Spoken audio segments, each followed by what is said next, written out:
வேத பயணத்தில் இன்று நான் பார்க்க போவது எருசலேமின் ஆசிர்வாதம். ஏசாயா 65 அதிகாரம் 19 வசனம். நான் எருசலேமின் மேல் களி கூர்ந்து என் ஜனத்தின் மேல் மகிழ்ச்சியாயிருப்பேன். கர்த்தராகிய ஆண்டவர் சொல்கிறார், நான் சிருஷ்டிக்கிறதினாலே நீங்கள் என்றென்றைக்கும் மகிழ்ந்து களி கூர்ந்திருங்கள். இதோ எருசலேமை களி கூறுதலாகவும் அதன் ஜனத்தை மகிழ்ச்சியாகவும் சிருஷ்டிக்கிறேன். கர்த்தர் எருசலேமின் மேல் களி கூறுவார், ஜனத்தின் மேல் மகிழ்ச்சியாயிருப்பார்.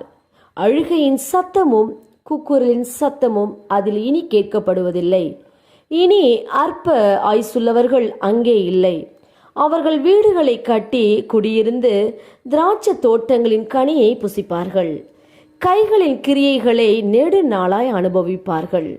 அவர்கள் சந்தானம் கர்த்தரால் ஆசிர்வதிக்கப்பட்ட சந்ததியாயிருக்கும். ஆம், கர்த்தர் எருசலேமை புதிதாக சிருஷ்டிக்கும் போது அங்கே ஜனங்கள் எருசலேமின் ஆசீர்வாதங்களை பெற்றுக்கொண்டு மகிழ்ச்சியாயிருந்தார்கள். கர்த்தரை நம்புகிற உங்களையும் அவர் எருசலேமின் ஆசீர்வாதங்களை கொடுத்து மகிழச் செய்வார்.